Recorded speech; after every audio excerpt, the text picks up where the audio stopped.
धारण करे तो धर्म है वरना कोरी बात। सूरज उगे प्रभात है वरना काली रात। भगवान बुद्ध ऐसे ही कल्याणकारी धर्म प्रज्ञापक थे।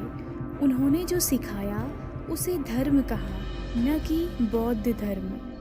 सारी बुद्ध वाणी और तत्संबंधित पृष्ठ और शब्दों के पुरातन पाली साहित्य का अनुसंधान करके देखने पर उसमें न कहीं बौद्ध शब्द मिलता है न बौद्ध धर्म। जैसे अपनी शिक्षा को उन्होंने धम्म यानी धर्म कहा, वैसे ही उस शिक्षा के पालकों को धम्मिको यानी धार्मिक, धम्मट्ठो यानी धर्मस्थ, धम्मी यानी धर्मी, धम्मचारी यानी धर्मचारी और धम्म विहारी कहा।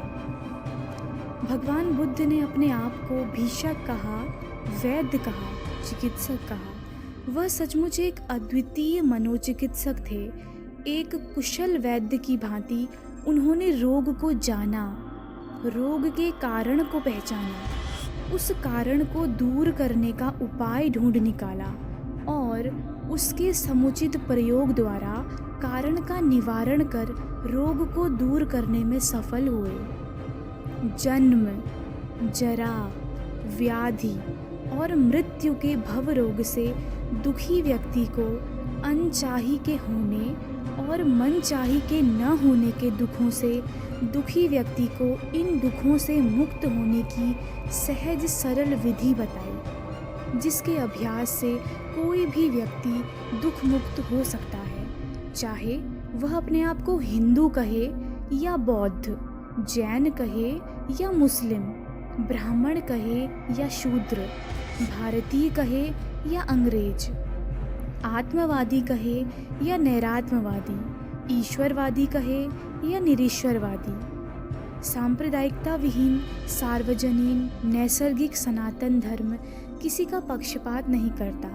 जो धारण करे वही नैसर्गिक सच्चाइयों का साक्षात्कार कर दुखों से मुक्त हो जाता है। जितना जितना धारण करे उतना उतना दुख मुक्त हो जाता है।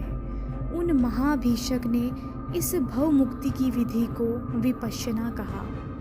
विपश्यना माने विशेष रूप से देखना, भोक्ता भाव से नहीं बल्कि तटस्थ भाव से देखना।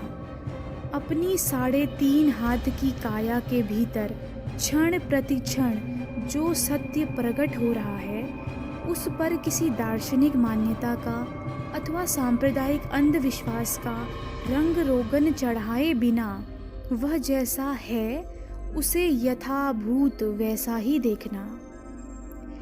इस विद्या का अभ्यास करने के लिए शारीरिक और वाचिक दुराचरण से विरत रहते हुए सहज स्वाभाविक नैसर्गिक श्वास के आवागमन को देखकर मन को एकाग्र करने का अभ्यास सिखाया। तदंतर अपनी प्रज्ञा जगाकर यानी अपना प्रत्यक्ष ज्ञान जगाकर अपने भीतर की सच्चाइयों का निरीक्षण करना सिखाया।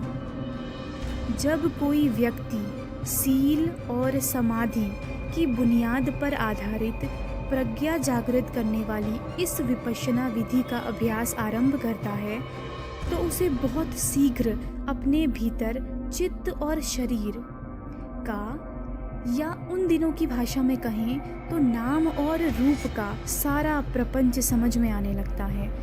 इन दोनों का अंतर्द्वंद स्पष्ट होने लगता है। किस प्रकार दोनों एक दूसरे को प्रभावित करते हैं और एक दूसरे से प्रभावित होते रहते हैं, यह स्पष्ट दिखने लगता है। भवतु सब मंगलम।